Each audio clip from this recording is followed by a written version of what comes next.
প্রিয় উচ্চ মাধ্যমিক পরীক্ষার্থীদের জন্য আবার একটা লেটেস্ট আপডেট তোমাদের জানাই।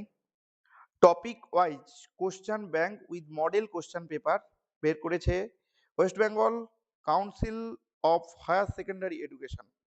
দেখতেই পাচ্ছ, west Bengal council of higher secondary education অর্থাৎ তোমাদের পর্ষদ তোমাদের জন্য যে টপিক ওয়াইজ বই বের করেছে তার মধ্যে আমাদের বাংলাও কিন্তু প্রকাশিত হয়েছে। তো এই বাংলাতে যেটা অনেকেরই সমস্যা হচ্ছে দেখছি যে প্রবন্ধ রচনা কি আসতে চলেছে। দেখো, এই যে প্রদত্ত সূত্র অনুসারে বা তথ্য অবলম্বনে যে প্রবন্ধটা থাকে তোমাদের, অধিকাংশ জন এই রচনাটাই করে। আর কিছু জন আরেকটি রচনা রয়েছে, অনুচ্ছেদ তুলে দেওয়া হবে এবং সেখান থেকে প্রবন্ধ লিখতে হবে।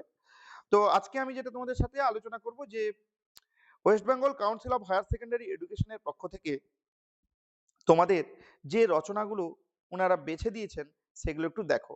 যেমন শতবর্ষ চলছে ঋত্বিক ঘটকের, তো ঋত্বিক ঘটকটা একটু ভালো করে করবে। যদি তোমাদের কোনো সমস্যা হয় তবে অবশ্যই কমেন্ট বক্সে জানাবে, তাহলে আমি রচনাগুলো লিখে দেব। ঋত্বিক ঘটক। এরপরে দেখো বাদল সরকার, নাট্য ব্যক্তিত্ব বাদল সরকারের শতবর্ষ চলছে, সেক্ষেত্রে কিন্তু বাদল সরকারটাও কিন্তু ভালো করে করবে, ইনি একজন নাট্যকার। মহাশ্বেতা দেবী, শতবর্ষে চলছে মহাশ্বেতা দেবী, এটাও একটু ভালো করে দেখবে তোমরা। এছাড়া রয়েছে কন্যাশ্রী প্রকল্প, একটু করে যাওয়ার চেষ্টা করবে কন্যাশ্রী প্রকল্পটা। শতবর্ষে নারায়ণ দেবনাথ, কার্টুনিস্ট নারায়ণ দেবনাথের শতবর্ষ চলছে, তো এগুলো একটু ভালো করে দেখে যাবে। অনেক সময় আমরা এর আগের যে বইগুলো বেরিয়েছিল তাতে দেখছিলাম যে প্রদত্ত সূত্র এবং তথ্য অবলম্বনে অনধিক 400 শব্দের মধ্যে যে প্রবন্ধ, এই প্রবন্ধে কিন্তু নাম দেয়া থাকতো না। এই যে তোমরা দেখতে পাচ্ছ নারায়ণ দেবনাথের শতবর্ষ, এক্ষেত্রে নাম দেয়া থাকবে না, জাস্ট পয়েন্ট গুলো চলে আসবে। এরকম যদি আসে তাহলে কিন্তু তোমাকে বুঝতে হবে কোন লেখক সম্পর্কে, তাই তোমাকে বোঝার থেকে জানতে হবে যে কোন লেখক সম্পর্কে ব্যাপারগুলো রয়েছে। তাই ভালো করে এই পয়েন্টগুলো একটু পড়ে নেবে, সেই সঙ্গে সঙ্গে এদের সম্পর্কে যেন একটু জ্ঞান থাকে। দেখো জীবনানন্দ দাস,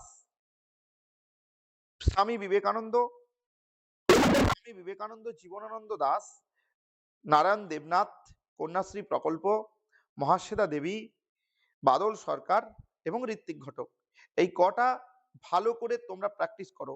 কারণ বোর্ড তার পক্ষ থেকে যে কোশ্চেন ব্যাংক অর্থাৎ মডেল কোশ্চেন পেপার তারা তৈরি করেছে, সেক্ষেত্রে কিন্তু এইগুলো কিন্তু তারা সাজেস্টিভের মতন করে দিয়ে চলে গেছে।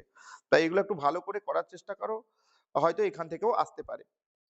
আর তোমাদের যদি প্রয়োজন মনে হয় যে এইগুলো স্যার লিখে দিন, তাহলে কিন্তু আমি আমার ইউটিউব চ্যানেলে পোস্ট করব, তোমরা লিখে নেবে।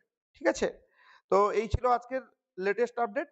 তো ভিডিওটি ভালো লাগলে অবশ্যই লাইক, শেয়ার, কমেন্ট, এবং যারা নতুন এসছো শিক্ষার সঙ্গে যুক্ত থাকতে চাও অবশ্যই সাবস্ক্রাইব করে রাখবে। টাটা বাই বাই, আবার নতুন ভিডিও খুব তাড়াতাড়ি আসছে।